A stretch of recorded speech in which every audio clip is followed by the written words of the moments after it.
আজম বলেন চিন্তা নাই, তোমরা যেখানেই থাকবে আমি গস তোমাদেরকে নজরে কুদরতে দেখতে পাই। সুবহানাল্লাহ। শুধু কি দেখেন হুজুর? না, মুসিবতে পড়ে মোরা ডাকি তোমায় দাস্তাগীর, মুহূর্তেতে উদ্ধার করো ও গো মোদের বড় পীর। নাই তুলনা বিশ্ব মাঝে তুমি প্রাণে পীর লাশানি, আব্দুল কাদের জিলানী ওলি দিগের রাজা লাউমুদের সালাম খানি, আব্দুল কাদের জিলানী। জোরে বলুন সুবহানাল্লাহ। আলী থেকে ওলি, আলী বেলায়েতের সম্রাট মাওলা আলী রাদিয়াল্লাহু তাআলা আনহুর পাওয়ার কেন হবে না? একদিন বাবা দরিয়ায় ফেরাতে বান এসেছে। আপনাদের দিকে বানটা আসে মাঝে মাঝে? বান আসে না? এই জায়গা ডুবেও যায়। হ্যাঁ, এই দেখেন, খেয়াল করেন বাবা, মাওলা পাকের কথা বলি। এখন দরিয়ায় ফেরাতে বান এসে গেছে। বান যখন এসে গেল, এলাকায় বান পানি ঢুকে গেছে, মানুষ আর বসবাস করতে পারে না, কষ্ট হয়। এখন মাওলা পাকের কাছে ছুটে গেছেন, হুজুর উপায় বলুন না, এখন কি হবে? আমার মাওলা পাক হযরতে হোসেন পাক, হাসান পাক সঙ্গে দুইজনাতে মাওলা পাক ঘোড়ার উপরে চেপে গেলেন। আমার রাসূল করিম সাল্লাল্লাহু আলাইহি ওয়াসাল্লামের দেওয়া আপনার কেন ওই আমামা খানা মাথায় পরে নিয়েছেন। জোরে বলুন সুবহানাল্লাহ। দরিয়ায়ে ফেরাতের কাছে গেলেন মাওলা পাক রাদিয়াল্লাহু তাআলা আনহু ওয়া আলাইহিস সালাম। যখন আপনার দরিয়ায়ে ফেরাতের কাছে যাইয়া আপনার কিনা 2 রাকাত নামাজ আদায় করেছেন, 2 রাকাত নামাজ আদায় করার পর দরিয়ায়ে ফেরাতের দিকে আপনার কিনা আঙ্গুলে লাঠি দিয়ে ইশারা করেছেন, সঙ্গে সঙ্গে 1 গজ পানি নিচে নেমে গেছে। সুবহানাল্লাহ। এই দরিয়ায় ফেরাত, আর তুমি বলো হুসাইন পাক পানি পাইনি দরিয়ার। এই দরিয়ার পানি নিজেই কেঁদেছে, ফেরাতের পানি। যদি আমি হুসাইন পাকের হুট পর্যন্ত পৌঁছে যেতাম তা আমি দরিয়ায় ফেরাত দরিয়ায় ফেরাত নাহেরে ফেরাত সৌভাগ্যবান ভাগ্যবান পাক হয়ে যেতাম। আমি পাক তবে হতে পারিনি, তাদের কাছে না যাওয়ার কারণে আমি সেই পাক হতে পারিনি যেটা আমি বুঝাতে চাচ্ছি। ঠিক কিনা বলেন? ইমাম পাক যদি চাইতেন দরিয়ায় ফেরাতেই ওই কারবালার মাটিতে উংলি মোবারকার ইশারাতে ওই কারবালাতে দরিয়ায় ফেরাত জারি হয়ে যেত। চাননি আমাদের জন্য। তাদের জন্য, আমাদের জন্য, আমাদেরকে বাঁচানোর জন্য, আমাদেরকে টিকিয়ে রাখার জন্য। আর আমরা তাদের চিনলাম না। বাবাজি আমার 1 গজ যখন পানি কমে গেল, সঙ্গে সঙ্গে উনি আবার বললেন আর একবার, আর 1 গজ, আবার বললেন, ইশারা করলেন 3 বার, 3 গজ পানি নিচে নেমে গেছে। এখন সবাই ছুটে এসেছে, হুজুর এই পর্যন্ত থাকলেই হবে, আর কমাতে হবে না। মাওলা পাক এমন তিনি যার লাঠি মোবারকার ইশারায় দরিয়ায় ফেরাতের পানি কমে যায়। তার মানে তিনি হলেন ওলিদের সম্রাট। আল্লাহর খাজানা 2 ভাগে ভাগ, এক হলো নবুয়াতে আর এক হলো বেলায়াতে। এখন হলো বেলায়াতের যুগ। এই বেলায়াতের সম্রাট মাওলা পাক তার অর্ডার দরিয়ায় ফেরাত পর্যন্ত শোনে। কেন হবে না? গসে পাকের কাছে কেন আমাদের বিপদ দূর হবে না? শুধু কি তাই নাকি বাবা? আমার মাওলা পাকের এত পাওয়ার আমার আল্লাহ দিয়েছেন। একদিন উনি ওনার 2 সন্তানকে লইয়া কাবায় হজ করতে যখন গিয়েছেন, হজের কাছে যখন উনি গিয়েছেন, এমন সময় দেখতেছেন ওই হজের ওখানে একজন ব্যক্তি মোটে চলাফেরা করতে পারে না বাবা। আপনার মাটিতে ছাঁচড়াচ্ছে, মানে 2 পা পড়ে গেছে তো ছাঁচড়িয়ে ছাঁচড়িয়ে যাচ্ছে, আর কাবার নিকটে খুব কাঁদছে, আল্লাহ তোমার খানায় কাবায় আমি এসেছি, আমার বড় মনের আশাও, আমার বড় মনের আশাও। কেঁদে কেঁদে কেঁদে কেঁদে কলিজা যেন তার চোখ দিয়ে টপ টপ করে পানি ঝরতেছে। মাওলা পাক বলেন, বাবা কি ব্যাপার, আমার এই লোকটা এত কান্না করে কেন, একটু দেখো। ইমাম পাক গেলেন আর বলছেন, বাবুজি আপনার এত কান্না করার কারণ কি, এভাবে আপনি কাঁদছেন কেন? সঙ্গে সঙ্গে বলছে, আমার দুঃখের কথা কি বলবো, দুনিয়ায় আমি বড় দুঃখে ভরা জীবন আমার, বলো না কি হয়েছে। সঙ্গে সঙ্গে ডাক দেয়, দেখো দেখো আমার আব্বা আমাকে প্রায় বলে নামাজ পড়তে যাও, বাবা তুই সৎ পথে চল। আমি আমার আব্বার কথা শুনি, কখনো শুনি না। একদিন আমার মনে ভালো লাগলো না, তাই আমার আব্বাকে আমি জোর করে ধমক দিয়ে ধাক্কা দিয়ে ফেলে দিয়েছি। বাপ আমাকে এসে অনুরোধ করে বলে, বাবা যা নামাজ পড়তে যাও। আমি গেলাম না। আব্বাকে যখন আপনার ঠেলা দিয়েছি, আব্বা জমিনে পড়ে গেছে। জমিনে পড়ে যাওয়ার পর আমার আব্বা মনে বড় দুঃখ পেয়েছে গো। ও গো ইমামে পাক শুনে রাখুন, আমার আব্বাজি এইভাবে নেককার মানুষ ছিলেন। উনি এসেছেন এই হারাম শরীফের কাছে, এসে যে দোয়া করেছেন, আর দোয়া করার সাথে সাথে কারেন্টের মতো কবুল হয়ে গেছে। দোয়া করা সারা আর আমার পা পড়ে যাওয়া সারাও, আমি উঠে দাঁড়াতে পারি না, চলতে পারি না। আমি এইভাবেই চলাফেরা করি, ছাত্রিয়ে ছাড়ছিয়ে যাওয়া আসা করি। আমি যখন আমার ভুলটা বুঝতে পেরেছিলাম, আমার আব্বার কাছে কি বলেছিলাম, আব্বা আপনি আমাকে মাফ করে দিন, আপনি আমাকে ক্ষমা করে দিন। আব্বা তো রাজি হয়ে গেলেন, কিন্তু আব্বা আমাকে বললেন, বাবা রে, যে হারাম শরীফের কাছে আমি তোমার জন্য বদদুয়া করেছি, ওই জায়গাতে যাইয়া তোমার ভালো দোয়া করতে হবে বাবা। তাই আমি আমার আব্বাকে সাথে করে নিয়ে বাবা চলে আসছিলাম। আস্তে আস্তে আস্তে আস্তে পাহাড়ি এলাকা, এখন আসতে গিয়ে জোরে আমার ঘোড়াটা চলতেছিল। চলতে গিয়ে আমার ঘোড়া থেকে আমার আব্বা পাহাড়ের ভিতরে পড়ে গিয়েছে। দুই পাহাড়ের মাঝে পড়ে আমার আব্বা দুনিয়া থেকে ইন্তেকাল করে গেছে। ইন্না লিল্লাহি ওয়া ইন্না ইলাইহি রাজিউন। আমি তো বড় হতভাগা, আমার আব্বা হারিয়ে ফেলেছি। আমার আব্বা তো আর পেলাম না, আমার আব্বা তো হারিয়ে গেল। আমার মাপ চাওয়া হলো না। আমার আব্বা আমার জন্য ক্ষমা দোয়া করবে বলেছিলেন, আব্বা আমার প্রতি রাজি হয়েছেন, কিন্তু যেহেতু খানা আপনি হারাম শরীফের নিকটে আসার নিয়ত করেছেন, এই নিয়তে বার হতে গিয়ে আমার আব্বা ইন্তেকাল করে গেলেন। আমি অতি কষ্ট করি ওই পাহাড় এলাকা থেকে এই হারাম শরীফের কাছে এসেছি। মনের দুঃখ কারে জানাবো, তাই আমি এইখানে এসে মনের দুঃখ জানাতে লেগেছি।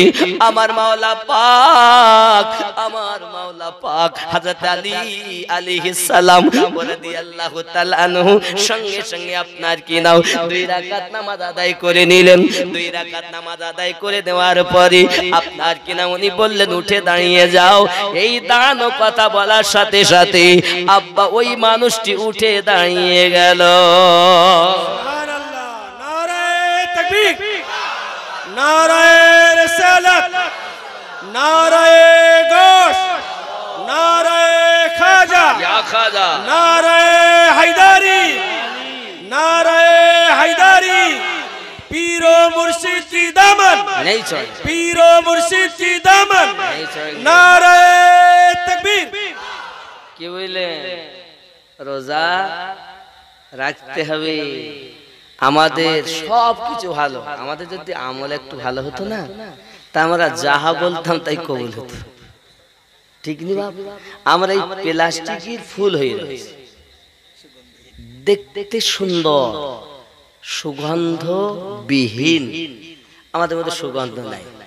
ইমানের জোশ তো আছে, কিন্তু আমলের যে একটা ফায়েজ এ নাই। মাওলা পাকের ইশারায় হাত পা পড়ে যাওয়া ব্যক্তি সুস্থ হয়। মাওলা পাকের কথায় দরিয়ায় বান আসা, দরিয়ায় ফেরাতের পানি কমে যায়। তিনি আমাদের ইমাম, তিনি আমাদের বেলায়েতের সরতাজ। জোরে কোন সুবহানাল্লাহ। ভালোবাসেন তাকে? ওখানে ওনারই আওলাদ এসেছেন হযরত আব্দুল কাদের জিলানী রাদিয়াল্লাহু তাআলা আনহু, খাজা গরিব নওয়াজ রাদিয়াল্লাহু তাআলা আনহু। জোরে বলুন। অনেকে চিশতি আছে, সব আমাদের। চিস্তিয়া বলেন সেও আমাদের, কাদরিয়া বলেন সেও আমাদের, সোহরবর্দিয়া বলেন সেও আমাদের, নকশবন্দিয়া মুজাদ্দিদিয়া বলুন সেও আমাদের, বরকতি আমাদের, এমনি করে রেজবি আমাদের, কালেমি আমাদের, আশরাফি আমাদের। যাই বলেন সুন্নি যারা মাওলা পাককে মেনে, সমস্ত সাহাবায়ে কেরাম রিদওয়ানুল্লাহি তাআলা আলাইহিম আজমাইন যারা হক, তাদেরকে মেনে যারা এসেছে সব আমরা একে অপরের আয়না স্বরূপ। জোরে বলে, একে অপরের আয়না না। কুল্লু মুমিনুন ইখওয়াতুন, এক মুমিন আর এক মুমিনের ভাই, নাকি বলেন? কি বুঝলেন? কলেমা তো সবাই পড়ে, মুসলমান মুসলমানের ভাই না, মুমিন মুমিনের ভাই। আগে দেখতে হবে শুধু মুসলমান না মুমিন। যদি মুমিন হয় তাহলে সে এক অপরের ভাই হবে। আর তরিকতের কথা হলো, আমার প্রিয় মুর্শিদ বলতেন, দেখো বাবা, নিজের পায়ে নিজের মায়ের পেটের ভাইয়ের থেকেও পীর ভাইয়ের দাম বেশি। সুবহানাল্লাহ বললাম। পীর ভাইয়ের দাম বেশি কেন হলো? এই যে মায়ের দুধ আমি খেয়েছি, ওই মায়ের দুধ ও খেয়েছে, এর থেকেও সম্পর্ক। হ্যাঁ, তার কারণটা হুজুর কি? উনি বলতেন, বাবা দেখো, মায়ের পেটের ভাইয়ের সম্পর্ক রক্তের, আর পীর ভাইয়ের সম্পর্ক হলো আত্মার। কিসের কিসের? আত্মার সম্পর্ক। আত্মার সম্পর্ক। এই আত্মার সম্পর্কের কারণে ওর দাম বেশি। আমাদের আত্মা কয়টা? হ্যাঁ, দুইটা, জীবাত্মা, পরমাত্মা। জীবাত্মা নিয়ে এখানে এসেছি, আবার বাড়ি যাব। আবার পরমাত্মা যেই বিছানায় যাই ঘুমাবো, তখন পরমাত্মা আমাদের ছুটিয়ে নিয়ে বেড়ায়। স্বপ্নে দেখছে কি ওই প্লেনে করে দিল্লি বেড়াতে যাচ্ছে, সৌদি বেড়াতে যাচ্ছে। শুয়ে উঠে ঘুম ভেঙে দেখে যা কই, তুমি মানুষ দিয়ে মানুষ বানাও নাকি? তুমি মানুষ দিয়ে মানুষ বানাও। এই জন্য বলছে, আল্লাহ তোমায় খুঁজতে গিয়ে পড়ে গেলাম বিষন্দায়। তুমি মানুষ দিয়ে মানুষ বানাও, তুমি থাকো কোন জায়গায়? আল্লাহ তোমায় খুঁজতে গিয়ে পড়ে গেলাম বিষন্দায়। মানব সুরাত যদি তোমার সুরাত হয়, দয়ার নবী মিরাজেতে কাকে দেখতে যায়? আমার মাঝে আল্লাহ আছে, আপনার মাঝে আল্লাহ আছে না? যদি আল্লাহ থাকে, নবীর মাঝে আছে, কাকে দেখলেন তিনি? সুবহানাল্লাহ বলেন। বন্ধুরে আমার, পৃথিবীর জমিন আল্লাহ পাক এত সুন্দর করে খেলনা শুরু করেছেন। মানুষ দিয়ে মানুষ বানাচ্ছে। গাছে মানুষ ধরে না, কুকুরের পেটে কুকুর হয়, ছাগলের পেটে ছাগল হয়, মানুষের পেটে মানুষ হয়। হে বাবাজি আমার, এটা আল্লাহ পাকের বড় কুদরতি খেলা। এজন্য হুজুর বলেন, আল্লাহ বান্দা নিয়ে করে খেলা, সুখ দুঃখের বসিয়ে মেলা রে। যারে ধনী দেখি সকাল বেলা, ওরে ফকির সন্ধ্যা বেলা। মুখের কথা নয় রে জাদু, খোদার পথে চলা। ছুট দিয়ে আয়, কান করে শুন, ডাকছেন কামলিওয়ালা। ওগো খোদার পথে চলা। জোরে বলুন ইয়া রাসূলুল্লাহ। একটি রাত 1000 মাসের থেকে, জোরে বলুন, কার কথা? আল্লাহর কথা নাকি? লাইলাতুল কদরি খায়রুম মিন আলফি শাহর। এক রাত 1000 মাসের থেকে উত্তম। জোরে বলুন। বন্ধুরে, এই সূরা কদর অবতীর্ণ হওয়ার কারণ হলো এটাই, আমার আপনার নবী দরুদি নবী একদিন বনি ইসরাইল কওমের একজন আল্লাহর বন্ধু, নাম তার হযরত শামউন আলাইহি রাহমাত রিদওয়ান সম্পর্কে আলোচনা করতেছেন। হযরত শামউন হুজুর সম্পর্কে আলোচনা করতেছেন। সাহাবায়ে কেরাম রিদওয়ানুল্লাহি তাআলা আলাইহিম আজমাইনগণ বসে আছেন। প্যারা নবী জবান মোবারকে বলছেন, তোমরা জানো আমার আল্লাহ পাক আল্লাহ তাআলা ইবাদত বান্দেগী একজন করেছে দুনিয়ার জমিনে, সে 84 বছর আল্লাহর ইবাদত করেছে, আল্লাহ তার প্রতি বড় খুশি হয়ে গেছে। নবী বলছেন, হুজুর কেমন খুশি হয়েছে?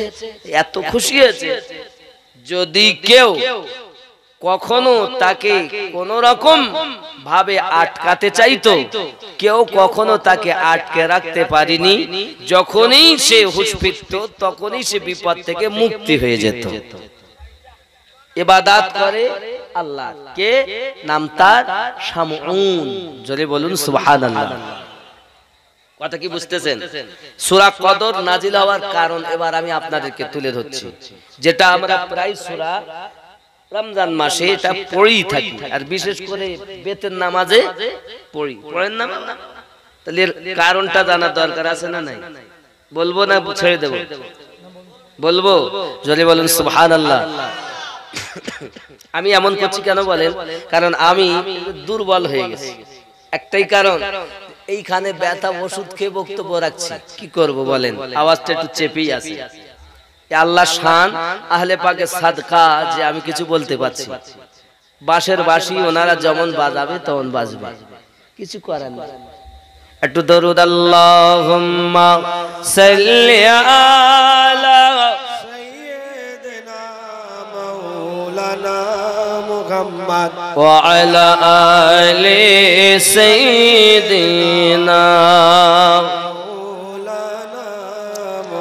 নবী মোদের জান, নবী মোদের প্রাণ, নবী মোদের জান, নবী নবীর কাছে পাবো আমরা খোদারি সন্ধান, নবী মোদের জান, নবী আর জোরে নবী মোদের জান, নবী নবীর কাছে পাবো আমরা আল্লাহরই সন্ধান, নবী মোদের নবী নবী চরিত্র খুলুকিন আযীম সাক্ষী আল কোরআন। সুবহানাল্লাহ। অনেকে বলছে নবী বড় না কোরআন বড়। ইউটিউবে দেখছেন না? ইউটিউবে নবী বড় না কোরআন বড়? আরে কোরআনটাই তো আমার নবীর জীবন। কোরআন আমার নবীর জীবন। রাসূল কারীমের স্ত্রী আম্মা জান আয়েশাতুল হুমায়রা রাদিয়াল্লাহু তাআলা না বলেন, খুলুকিন আযীম, কোরআনই হলো আমার নবীর জীবন ব্যবস্থা। তাহলে কোরআন যখন হয়,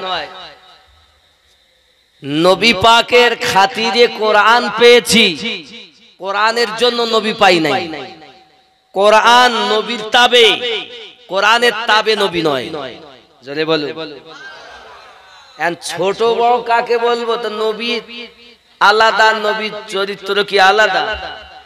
কোরআনটাই যদি নবীর জীবন হয়, তাহলে নবী যা, একটা হলো চুপ কোরআন আর একটা বলতে কোরআন। আল্লাহ পাক বলেন কাদ জাআকুম মিনাল্লাহি নূরুন ওয়া কিতাবুম মুবিন। একটি হলো কথা বলা নূর, আর একটা হলো চুপ থাকা নূর। দুটোই হলো আমার নবী। আল্লাহ পাক আল্লাহ তাআলা দিয়েছেন। নবী অন্য কিছু নয়, কোরআনই আমার নবী। ছোট বড় কাউকে বলা, এটাই বলাই বিয়াদবি। এই কথা বলাই আমার রাসূলে পাককে ছোট করা হয়, আল্লাহর কালামকে ছোট করা হয়। এই আল্লাহর কুদরত। আবার দেখেন এক মৌলবীর আবার জিভ কেটে দিল। কেন জানেন? আব্বাজি আমার, ফিতনাবাজ শিয়া সম্প্রদায় এরা অতিরঞ্জিত করে ফেলেছে বলে আজ মাওলানা মুফতি কি ওনার নাম শরীফুল ইসলাম সাহেব, তার জিহ্বা কেটে দিয়েছে, খুব অসুস্থ। আল্লাহ তার নেক হায়াত দারাজ করুক, জোরে বলি আমিন। বাংলাদেশের সারজমিনে সব ঘটনা ঘটছে বাপ, সোনামানিক আমার। আল্লাহ পাকের কাছে দোয়া করি, হক যারা উলামায়ে কেরাম আছেন আল্লাহ তাদেরকে বিপদ থেকে তুমি হেফাজত করো, আরো জোরে বলুন আমিন। বাবাজি, আমরা কি শিয়া? আমরা কি সুন্নি? খালি মিলাদ পড়া সুন্নি, কিয়াম করা সুন্নি? অনেক দল এমন আছে ওদের মধ্যে থেকে যদি কিয়াম আর মিলাদ শরীফ উঠিয়ে নেওয়া হয় তো মনে হবে এরাই আর ওয়াহাবিরা এক। কথা বুঝতে পারেন? আছে না নাই? আপনি খুব খেয়াল করে দেখবেন, ওয়াহাবিরা যেটা বলে এরাও সেটা বলে। ওয়াহাবিদের যা আকীদা এদেরও তাই আকীদা, খালি কিয়াম আর দরুদ মিলাদ শরীফ রেখে দিয়েছে। তাকবীরের বেলায় সব দেয়, রিসালাত দিলে শিরক বলে, নাউজুবিল্লাহ বলে, নারায়ে হায়দারি তো বলেই না। তাহলে আমার নবী তো নিজেই বলেছেন, হক আর বাতিল पहचानने के लिए मौला आली का नाम ही काफी है। क्यों बोलें? आलीर नामे जारा तकबीर दिले नाम सुनले जादेर मुख हेसे ओठे ना, ए देखी बोझा जाए ए हलो असुविधा, दाल में काला जरूर है।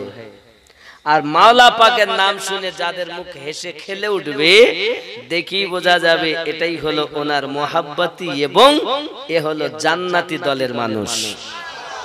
আমি বলিনি বাবা, রাসূল করিম বলেছেন।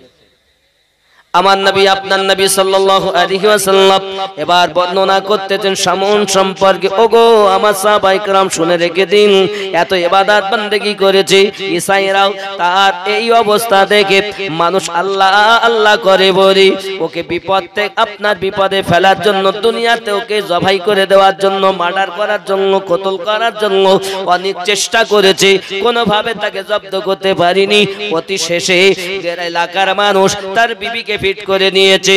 ও শামনের বিবি, তোমাকে অনেক টাকা প্রাইজ দেওয়া হবে, তোমাকে অনেক কিছু দেওয়া হবে। ওগো শামনের বিবি, তুমি টাকা চাইলে দেব।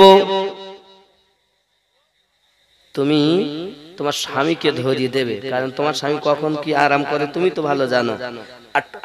আটকি আমাদের কাছে খবর দেবে, আমরা যাব ধরে নিয়ে আসবো, ওকে জবাই করে ফেলবো, যা চাবে তাই দেব।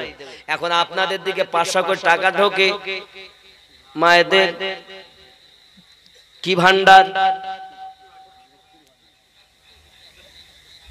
ভান্ডারে ঢুকতেছে, ভান্ডারে 500 টাকা। স্বামী স্ত্রী তো যেই একবার বলে এই তো টাকাটা দিয়ে দিন, একটু অভাব চলতে, আমি দিতে পারবো না, আমি টাকা দেবো কেন? আমার ভান্ডারের টাকা, কার ভান্ডার? এখানে না। এরা ঝগড়া টাকা স্বামীর সঙ্গে করে না, স্বামীকে খুব ভালোবাসে। আর স্বামীরাও স্ত্রীকে খুব মহব্বত করে, স্বামী স্ত্রীতে খুব মায়া। এ বাবাজি আমার সোনা মানিকেরাও, রাসূল করিম সাল্লাল্লাহু আলাইহি ওয়াসাল্লাম ঘোষণা দিচ্ছেন, এমনি করে আপনার কিনা মেয়েদের বড় লোভ হয় বাবা, এদের বাবা অনেক লোভ হয়। দেখুন খেয়াল করুন, এমন সমাতে টাকা পয়সা যখন অর্থবীরতুল লোভ দেখিয়েছে, স্বামীকে আটক করার জন্য স্ত্রী শুয়ে থাকে কিন্তু ঘুমায় না, ঘুমিয়েও না ঘুমানোর ভান, মানে জেগে জেগে ঘুমায়। জেগে জেগে ঘুম মানে কেউ যদি প্রকৃত সত্যি ঘুমিয়ে যায় ভাই ওঠেন, উঠে যায়। আর কেউ যদি শয়তানি করে ঘুমায়, তুই ডাকলে আমি উঠবো না, তা ও জেগে ঘুমাবে। ভাই ভাইজান ভাইজান জেগে ঘুমান। যেমন হাইয়া আলাস সালাহ, লেপের ভেতরে পা ঢুকিয়ে বলে তোরাই মসজিদ চালা, জ্বালাস নে ভোরবেলা, আমরা আলিওয়ালা, নামাজ পড়তে যাব না ভোরবেলা। মাওলা পাকের জীবনে এক ওয়াক্ত নামাজ কাজার জন্য চোখ দিয়ে পানি ঝরতেছে, আর মাওলার দিওয়ানা বলে নামাজ কাজা করেই চলেছে, পড়ে না, বলতে আমরা মাওলার পাগল। মাওলা পাক তো তোমার দেখেও তো মুখটা ফিরিয়ে নেয় লজ্জায়। নামাজ এক ওয়াক্ত নামাজ ছাড়বে না। আরে আমরা ওয়াহাবি নই, আমরা সুন্নি মাওলার লোক। সিদ্দিক আকবরের লোক, ফারুক আজমের দল, উসমান জিন নুরাইনের দল, হাসান পাকের দল, হোসেন পাকের দল, ফাতেমা তু জোহরা সালামুল্লাহ আলাইহির দল, 12 ইমামের দল। জোরে বলেন সুবহানাল্লাহ। আমরা কেন নামাজ কাজা করব? আমরা কেন নামাজ ছাড়ব? নামাজি হবেন তো? আজকে জালসা দিয়েছেন কয়েকদিন, বলছে 3 বছর ধরে হুজুর চেষ্টা করে আপনারে পাইনি, আল্লাহ আজকে আনিয়েছেন, এসেছি, ভালো হয়েছে। তবে আজ নিয়ত করুন নামাজ আজ ছাড়বো। এই নিয়ত যদি হয় তাহলে আপনার মধ্যে সুঘ্রাণ হবে, এই গোলাপ ফুলের মতো, বেল ফুল, চামেলি ফুলের মতো হবেন, সুঘ্রাণ আসবে। যেমন করবেন ইবাদত তেমন পাবেন। আর যদি আপনি খালি প্লাস্টিক সেজেই থাকেন, সুন্দর ঘেরানবিহীন, আমার কিচ্ছু করার নেই। তারপরও অনুরোধ করব হাত জোড় করে নামাজি হন। মাওলা পাক জীবনে এক ওয়াক্ত নামাজের জন্য চোখের পানি ঝরিয়েছেন। আপনার আমার নবী বলেছেন, আল্লাহ আমার আলী কাঁদে, তুমি ডুবন্ত সূর্য আসরের ওয়াক্ত বানিয়ে দাও। আমার আল্লাহ বলেন, বন্ধু তুমি যাতে রাজি, আমি আল্লাহ তাতে রাজি। নবুয়াত আর বেলায়াতের খেলা, নবুয়াত আর বেলায়াতের খেলা। আমার আল্লাহ বলেন, হাবিব তুমি যাতে রাজি, আমি আল্লাহ তাতে রাজি। মাথা উঠিয়ে নাও আমার বন্ধু, দেখো চাইয়া আমি সূর্যকে আসরের ওয়াক্ত বানিয়ে দিয়েছি। তাই নামাজ ছেড়ে দেবেন না ধরবেন? আজ থেকে মজবুতি ভাবে ধরবেন, ঠিক তো নাকি? আমার মায়েরা যারা আছেন, আসুন আমি আপনাদেরই কথা বলছি, সামনে গিয়ে ইনশাআল্লাহ। হযরতে শামুন পৃথিবীর জমিনে আল্লাহর ইবাদত করেছেন, ইবাদতের বরকত তার বিবি সব সময় টেরে তাকে জেগে জেগে ঘুমায়। হঠাৎ একদিন তার স্বামী ইবাদত বান্দেগী করতে করতে ক্লান্ত হালাতে ঘুমিয়ে গেছেন। আজ ঘুমিয়ে যখন গেছে, স্ত্রী তার স্বামীর হাতে এবং পায়ে, কোমরে, সমস্ত জায়গাতে মোটা মোটা রশি দিয়ে বন্ধন দিয়ে দিয়েছে, যাতে করে ওদের কাছে সংবাদ দেবে সকাল হলেই ওই সাই দল আপনারা চলে আসুন, স্বামী আটক করে নিয়েছি। এদিকে রাত হয়ে গেল, বাবাও সুবে সাদিকে ফজরের রক্ত হয়ে গেল। আজানের ধ্বনি যখন কানে এসেছে, হযরতে শামুন সঙ্গে সঙ্গে আপনার কিনা শামুনের ঘুম ভেঙে গেল। আর ঘুম ভেঙে গেলে হাতে পায়ে বন্ধন দেখেছে। আল্লাহ বলেছে, সঙ্গে সঙ্গে মোটা মোটা রশি কটকট করে কেটে গিয়েছে। আমি বলিনি, সূরা কাদর তাফসীরের অবতীর্ণ হওয়ার কারণে আমার রাসূল নিজে বর্ণনা করেছেন। জোরে বলেন। খেয়াল করুন, স্বামী বলছে, হাগো বিবি, আমার কে বন্ধন দিয়েছে? তুমি ছাড়া তো কেউ নাই ঘরে। আমি পরীক্ষা করছিলাম। কি করছিলাম? পরীক্ষা করছিলাম যে আপনি কিভাবে লোকে আপনাকে আটকাতে পারে না, কিভাবে আপনি ছুটিয়ে আসেন, তাই পরীক্ষা করছিলাম। আসলে কিও পরীক্ষা করছিল? কি করছিল? টাকার লোভ। দেখবেন এখানকার মেয়েরা সব করে টরে না, সেটা কি? এটা এই নিজের স্বামী গরিব মানুষ, টাকা পয়সা ভালো, খাওয়া দাওয়া হয় না। পাড়ার বাবা আমার ওই পাড়ার আমিনউদ্দিন, তার অনেক টাকা, 4 চাকায় ঘুরে বেড়ায়, দেখতে শুনতে ভালো, কট লাইনে যোগাযোগ হলো, 2টো বাচ্চা রেখে চলে গেল। এখানকার বউরা যায়টাই না। কি গো, এত টাকার লোক? আমার জননী মা খালা শুনেন, রাতের বেলা হযরতে শামুন সম্পর্কে নবী পাক আমার জানাচ্ছেন, পৃথিবীর জমিনে দেখা গেল বিবিকে যখন আপনার এমনি করে ছলনামোহী করেছে। এই জন্য বলে মেয়েদের অনেক রকমের ছলনা আছে, 36 কলাও। যদি মনে করে, আপনি যদি জিজ্ঞাসা করেন, যান আপনি আপনার বোনের কাছে জিজ্ঞাসা করেন, গিয়ে বোন কেমন আছিস বল, আমার দুলা ভাই কেমন, তাহলে আর বলিস নি, আর বলিস নে। আমার মতন মেয়ে হইলে, মেয়ে বলেই আজ এই মানুষের সংসার করে গেল, নাহলে আর কেউ করতে পারবে না। বলেন প্রত্যেক ঘরে কথা। দেখে আমি বলি সংসার করিয়ে যেছি, আর কোন মেয়ে হইলে তোমার সংসার করবে না, তুমি কি জিনিস আমি জানি নে। আর যদি গিয়ে দুলাভাইকে জিজ্ঞাসা করেন, দুলাভাই আপনার স্ত্রী কেমন, তাহলে খবরদার কারো বলিস নি, অচল ঠেলি ঠেলি আমি চালাচ্ছি। মানে স্বামী করে স্ত্রীর বদনাম আর স্ত্রী করে স্বামীর বদনাম। এ ঘরে কখনো শান্তি হয়? খেয়াল করেন, এ ঘরে শান্তি হবে না। তুমি হজ করে করবা কি, নামাজ পড়ে তোমার লাভ কি? তোমার দুজনের মধ্যে তো গন্ডগোল। স্ত্রী স্বামীকে বিশ্বাস করতে পারে না, আর স্বামী স্ত্রীকে বিশ্বাস করতে পারে। এরকম আছে না? একে অপরের প্রতি ভরসা নাই। তার মানে আমি এই কথা যখন হয় তখন আমার ব্রেনে একটা কথা আসে, রাসূল করিম বলেছিলেন একটা একটা ছেলের পিছনে 50টি করে মেয়ে ছুটবে, ভয়ে পালাবে, পালাতে গিয়ে গাছে উঠবে, এই মেয়েগুলো গাছ ধরে নাড়া দেবে, পড়ে মারা যাবে বলে সেই ভয় ওখান থেকে পেশাব করবে, আর ওই পেশাবেরা হা করে খাবে, তাই থেকে গর্ভবতী হবে, দুনিয়ায় সন্তান জন্ম নেবে। নাউজুবিল্লাহ বলে। কি বুঝলেন? এখন দেখেন নিজের বিবি আর ভাল লাগে না, কট লাইনে আর একজনের সঙ্গে সম্পর্ক আছে না নাই? আচ্ছা সে নাই হলো, যেখানে থাকে সেখানে একটা, বিবি তো আছেই ঘরে, বলছে ওর সাথে তো আছি, যেখানে থাকে ওখানে একটা, আবার যেখানে কাজ করতে যায় সেখানে একটা। আর বিবি বলছে আর কি করব, আমার স্বামীর থেকে দেওর দেখতে ভালো, তো দেওরের সঙ্গে কেউ কট লাইনে যোগাযোগ করেছে। এখানকার ছেলে বউরে এসব করে টরে না, এরা খুব ভালো। কথা বুঝতে পারেননি? রাগ করলে কি হবে বাবা? তুমি করলে দোষ, আমি করলে দোষ হবে না, আমি বললে দোষ। বেটা বিটি রেখে কেমন করে পালিয়ে যাও?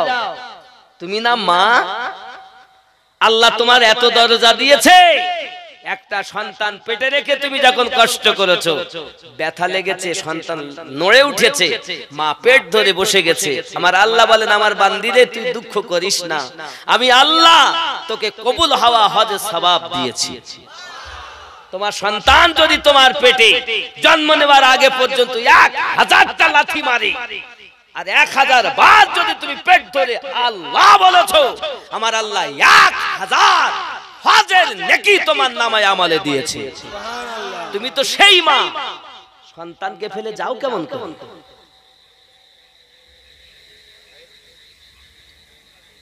কি গো মায়েরা, এবার যদি বলা হয় আমিনুদ্দিন একটু ডিম খাবে, দেশি মুরগির ডিম, বাড়িতে যদি থাকে তা বলবো দেব না, নাই, ওদের পক্ষে বলিনি তো।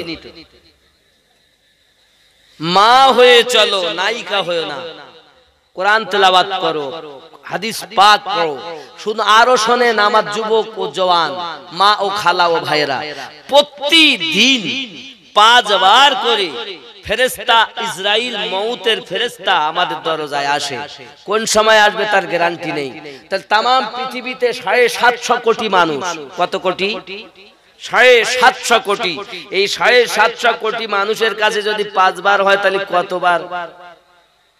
হিসাব করে দেখে। মনে করেন ফেরেশতা আজরাইল আমার ঘরে এসে, আসার পরে আমি কি দেখছি? সিরিয়াল দেখতেছি, আমার অবস্থা কি হবে? ভালো না? ফেরেশতা আজরাইল এসেছে, আমি অপরের গীবাত করতেছি, কি হবে? টাইম তো বলা হয়নি যে সকালে আসবে, বিকেলে আসবে, দুপুরে আসবে, 5 বার আসবেন। 24 ঘন্টার মধ্যে 5 বার আসবেন ফেরেশতা। যে রুহু বার করে ওই ফেরেশতা প্রতিদিন 5 বার। সহিহ হাদিস, রাসূল করিম বলেন। তাহলে 5 বার যদি ফেরেশতা আসেন গো, এখন ওই অবস্থাতে যদি আমরা থাকি, গুনহার কাজে লিপ্ত থাকি, কেউ সিরিয়াল দেখতেছে, কেউ মোবাইল চালিয়ে আরো অনেক কিছু দেখতেছে, সিনেমা দেখতেছে, কি হবে? আমার জওয়ান যুবক সোনা মানিক, পয়সার লোভ বড় লোভ না বাবা না, অর্থের লোভ তুমি দুনিয়া জমিনে করে জীবনটাকে তুমি বরবাদ করে দিও না, নিজেকে জাহান্নামী বানিয়ে দিও না। নিজের স্বামী পেয়ে সন্তুষ্ট থাকো, স্ত্রী পেয়ে আল্লাহ শুকরিয়া আদায় করো। যেমন হয়েছে তোমরা দুইজন মিল মোহাব্বত করে তোমরা শান্তিতে থাকবে। যদি স্ত্রী রেগে যায়, স্বামী তুমি পানি ঢালবে, আর যদি আপনার স্বামী রেগে যায়, স্ত্রী পানি ঢালবে। তার মানে এটা নয় যে টিউবওয়েল থেকে, হুজুর এখানে পানিও খুব সংকট, পানি ঢেলবো কি করে? মানে উযু করতে গিয়ে বুঝতে পারছি এখানে পানির কষ্ট, বুঝলেন? পানি ঢালার কথা মানে এ পানি ঢালতে বলিনি। কোন পানি বলেন তো? মনে করুন ভাই আমার রেগে গেছে, তাহলে আমি ভাই উনিও ভাই, তাহলে আমার উচিত কি ঠান্ডা হয়ে নরম দুটি কথা বলা, অল্প এক ফোঁটা আছে এক ফোঁটা দেওয়া। নিজে যদি আমিও রেগে যাই, উনি রেগেছে আমিও যদি রেগে যাই, তাহলে কি হবে? আগুনে আগুনে ফাইট হবে। আর যদি আমি নরম হয়ে যাই, আমার অল্প আছে পানি সেটাই যদি দেই, তাহলে কি হলো? উনি আমাকে মেরো মারতে যাবে, মারবো বলো, আমি রাগিনি, উনি মারতে এসে মারতে গিয়ে থেমকে যাবে। কেন না? কি আমি এত বলতিস তো, এ তো নরমই হয়ে আছে পানি। স্বামী যদি রেগে যায়, বিবি তাকে নরম করে বোঝাবে, গরম হবে না। আর যদি গরম হয় তো নাংলা পাচন বন্ধ হবে না, ঠিক না? স্ত্রী মার খায় তার জবানের দোষে। দেখবেন যদি কিছু ঘটে, বাবা বাড়িতে যদি কিছু ঘটে যায়, স্বামী যখন বাইরে থেকে বাড়ি আসে, আসার পরই শুরু করে দিয়ে, তুমি এত সময় কোথায় ছিলে গো? কেন গো?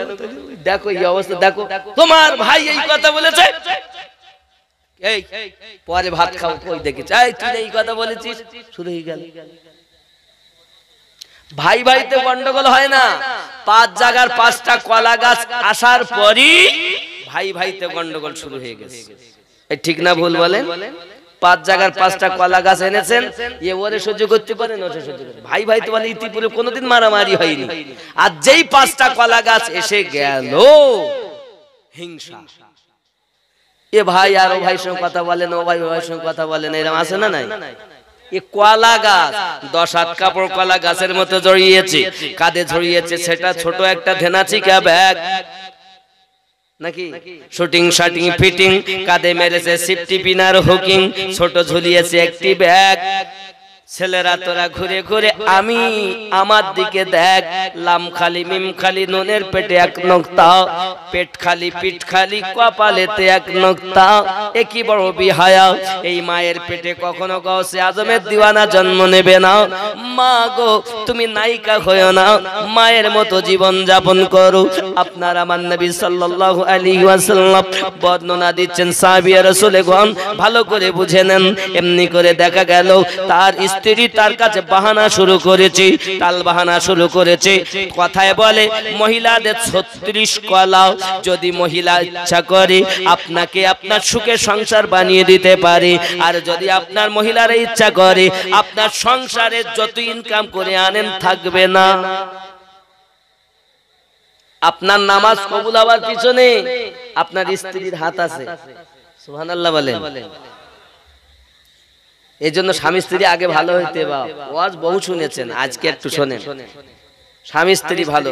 বাবাজি আমার একটি মানুষ নদীর ওই পারে ছিল, সে রাজমিস্ত্রি কাজ করে, বাড়ির পাশে একটা ক্যানেল, ওই ক্যানেলটা যায় প্রতিদিন বিসমিল্লাহির রহমানির রহিম বলে, আর নহরে আপনার রাস্তা বেনে যায়, ওপারে কাজ করে বাড়ি আসে, আবার বলে রাস্তা হয় বাড়ি আসে। আব্বা আমার একদিন স্বামী আনন্দ করে বলছে, বিবি তুমি জানো আমার কত পাওয়ার? তাহলে কি পাওয়ার? বলছে আমি পানিতে পা দেই রাস্তা হয়। স্ত্রী বলছে ওটা যাওয়ার পিছনে আমার হাত, তুই আর কি করিস? আজকে দেখো, আচ্ছা ঠিক আছে দেখাও।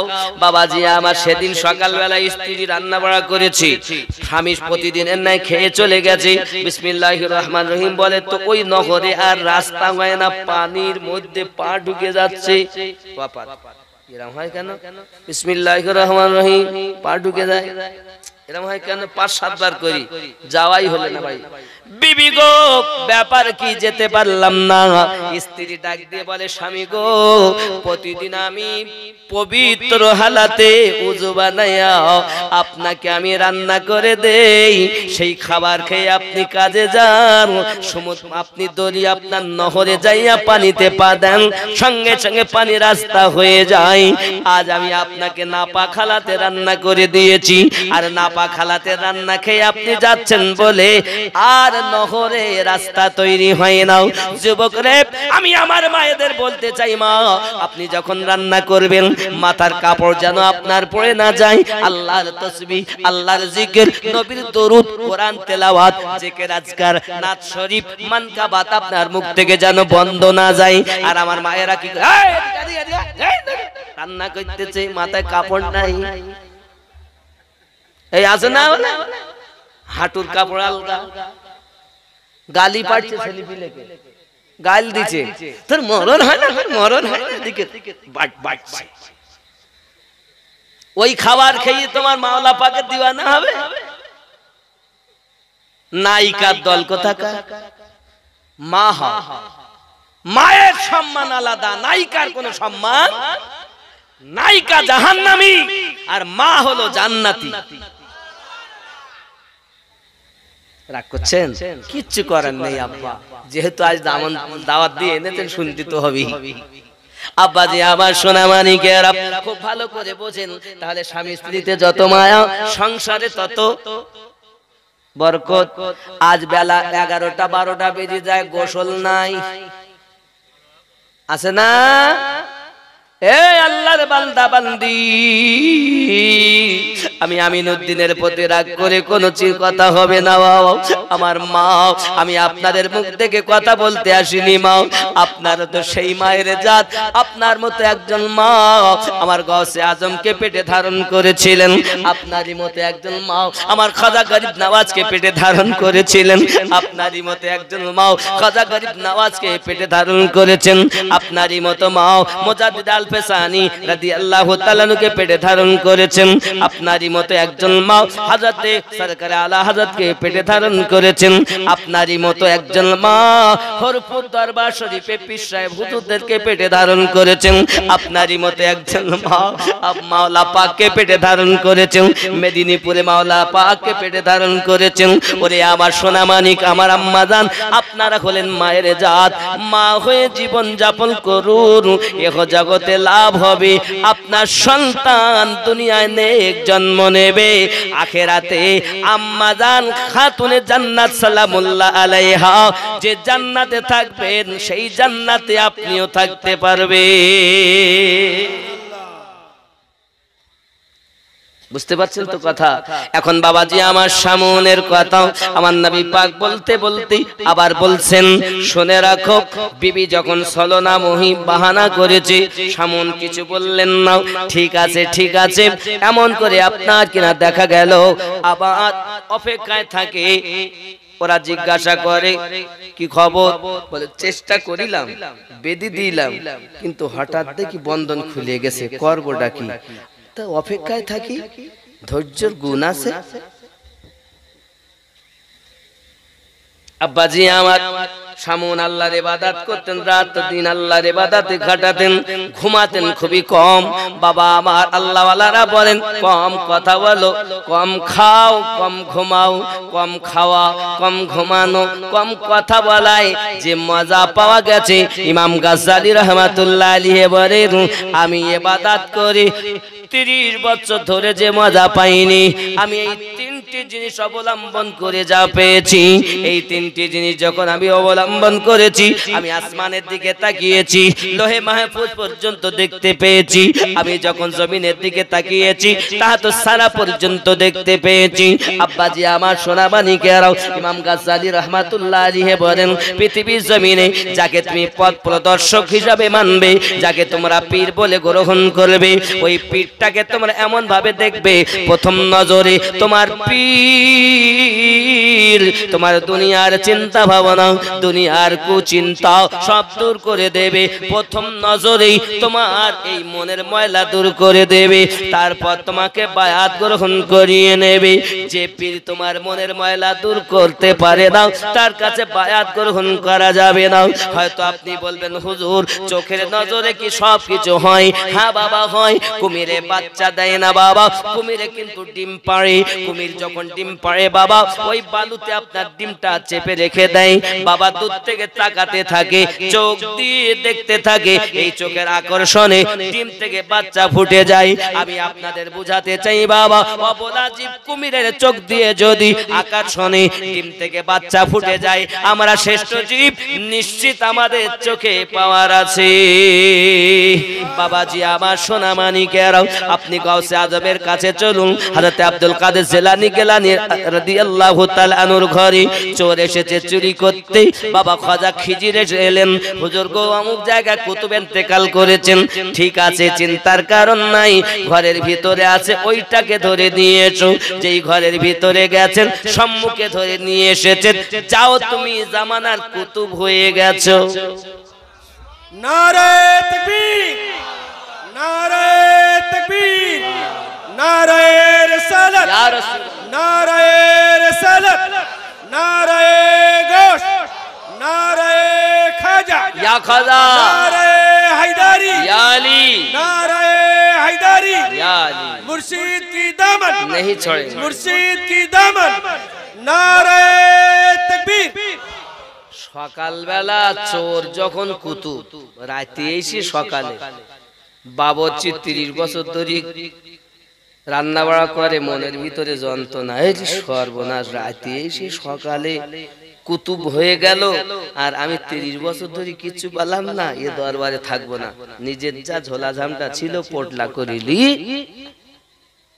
দিয়ে যেতে যেতে অনেক রাস্তায় যাচ্ছেন যেতে যেতে কষ্ট হয়ে গেছে দেখবেন মানুষ যখন ক্লান্ত হয় তখন যদি একটু আরামের জায়গা পায় ঘুমিয়ে যায় একটা গাছতলায় বসেছেন বসে ঠিক ঘুমিয়ে গেছে আমি যাব না পাগলা কাদিস না রে গাছতলায় বড় পীরের নাম নিলে আল্লাহ পাওয়া যায়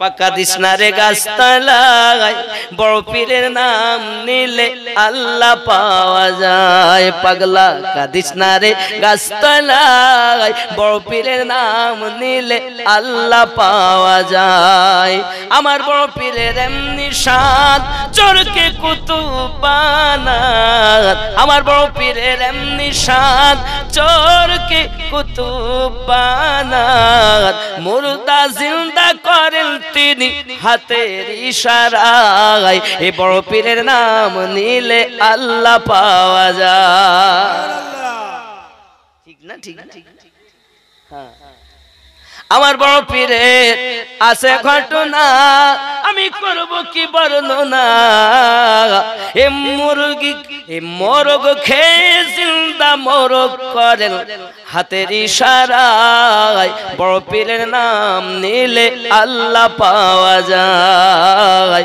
এ বড় পীরের নাম নিলে আল্লাহ পাওয়া যায় পাগলা কাদিস না রে গাছতলায় এ বড় পীরের নাম নিলে আল্লাহ পাওয়া যায় ঘুমিয়ে যখন গেছে এমন সময় 70 জন আল্লাহর কুতুব বান্দা ওনাকে ঘিরে নিয়েছে চোখ বুঝিয়ে দেখছেন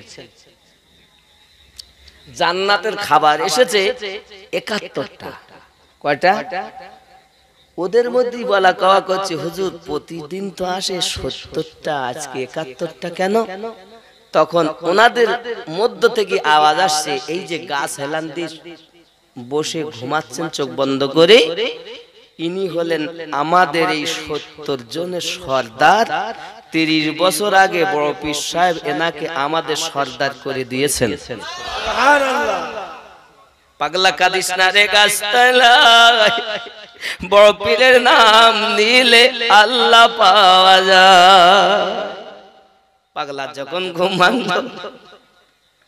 যখন ভাঙলো ও গাছতলা থেকে উল্টে ছুটে দরবারে গাছে আজম দাঁড়িয়ে আছেন বলতে আরে বাগা পাগলা বুঝলি তো গাছতলায় গিয়ে বুঝলি বাড়ি থাকতে বুঝতে পারলি তা আমাদের অবস্থায় গেছে তাই রাগ করছেন আমার কথায় আব্বা খেয়াল আরে বেলায়াতের কথা বলবো কি বেলায়াত মানেই তো সব পাওয়া তার মানেই সব আল্লাহর শান নাকি বলেন আব্বাজি আমার চলো না গিয়ে যাই। আমার নবী করিম সাল্লাল্লাহু আলাইহি সাল্লাম বর্ণনা করছেন, এখন স্ত্রী টেরে আছে, কখন আবার আমার স্বামী ঘুমাবে তাকে ধরে দেব। একদিন হঠাৎ আবার স্বামী কিন্তু আরামে গেছে। যেই আরামে গেছে, তুমি সেবার তো বেঁধিলাম রশি দিয়ে, এবার আর রশি দিব না, মোটা মোটা লোহার শিকল এনে হাতে পায়ে কোমরে বেঁধে দিতে, ভালো করে তালা লাগতেছে যেন না কাটতে পারে। সংবাদ দেবে কাজ বলো করেছি, লোক পাঠিয়ে দিয়েছে। ঠিক আছে, এনার সেই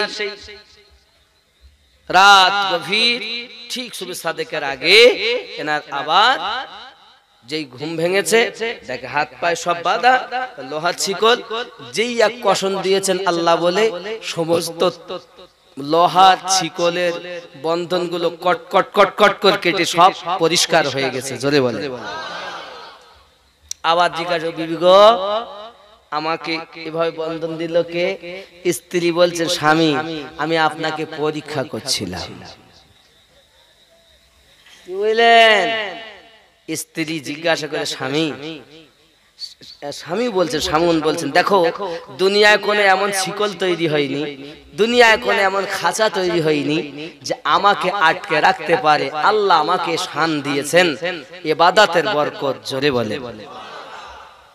স্ত্রী বলছেন, স্বামী আপনাকে কিছুতে আটকাতে পারে না, পারে একটা জিনিস। স্ত্রী বলে, স্বামী বলেন না ওটা কি?